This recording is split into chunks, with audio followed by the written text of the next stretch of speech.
স্বরাষ্ট্রমন্ত্রীর সাথে কথা মনে হইল উনি মিস্টার অসহায়। মিস্টার অসহায় উনি বলছেন প্রশাসনের দুর্বলতা থাকলে উনি ছাড়বেন না। এক নম্বর দুর্বলতা আপনার ভিতরে। আজকে হঠাৎ যে উত্তেজনা গত ৩-৪ দিন ধরে হঠাৎ দেশ গরম হয়ে গেছে, ঠিক কিনা?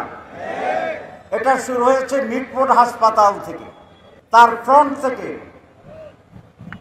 আজকে রাস্তায় দুটো স্লোগান, কয়েকদিন আগে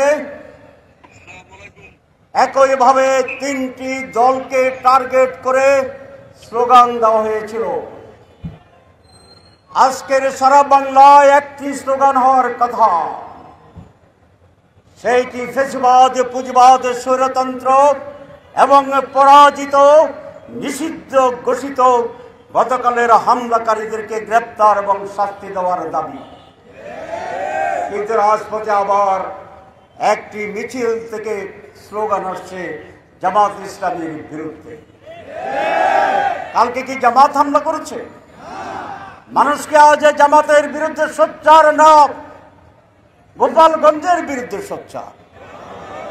আওয়ামী লীগ সেখানে আঘাত করেছে প্রকাশ্যে। আজ প্রশ্ন জাগে, সেই হামলায় প্রশাসনের ভূমিকা অলরেডি বলেছেন।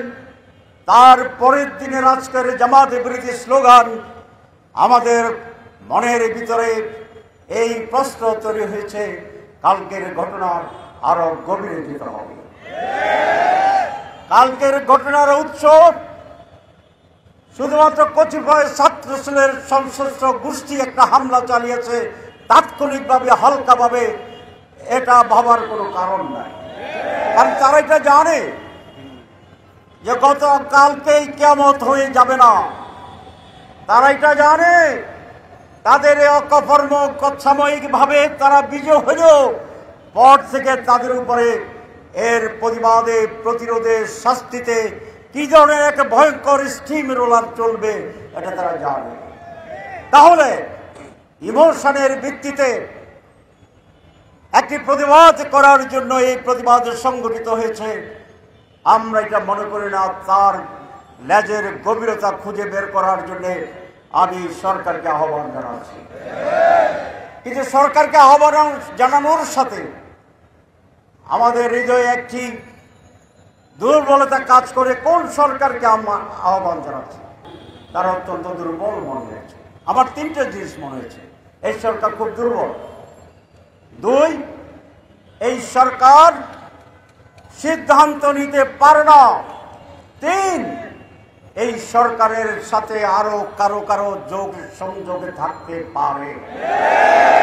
যদি সরকার এটি না করে তাহলে একটি গণতন্ত্র কমিশন তৈরি করার জন্য আমি আহ্বান জানাচ্ছি। আমাদের স্বরাষ্ট্রমন্ত্রী এই ঘটনার পরে আমিরে জামাত গোপালগঞ্জে যোগাযোগ করেছে। ছেলেরা যেখানে আটকে ছিল এসপি রুমে, আমি সে অবস্থায় তাদের সাথে যোগাযোগ করেছি। আমরা আরো উপরে কথা বলেছি। স্বরাষ্ট্রমন্ত্রীর সাথে কথা মনে হইল উনি মিস্টার অসহায়। উনি কি মিস্টার অসহায়? উনি বলছেন প্রশাসনের দুর্বলতা থাকলে উনি ছাড়বেন না। এক নম্বর দুর্বলতা আপনার ভিতরে। গোপালগঞ্জের এসপিকে শুনেছি আমি সাসপেন্ড করেছে বা এসপিকে প্রত্যাহার করছে মাত্র। আমি এই প্রধান উপদেশকে পরিষ্কার দাবি জানাই, এই স্বরাষ্ট্র মন্ত্রীকে অবিলম্বে প্রত্যাহার করতে হবে। উনি দায় এড়াতে পারেন না। এই ছেলেগুলো আমাদের জাতীয় বীর, তারা যেভাবে আটকা পড়েছিল, যদি আগুন লাগিয়ে দিত বাইর থেকে, এখন আমরা সকলের কয়লা পেতাম, দেহকে কয়লা বানিয়ে দিত। আমরা দোয়া করতেছিলাম, যোগাযোগ করতেছিলাম, পেরেশানি ছিলাম। আল্লাহ তাদেরকে রক্ষা করেছে।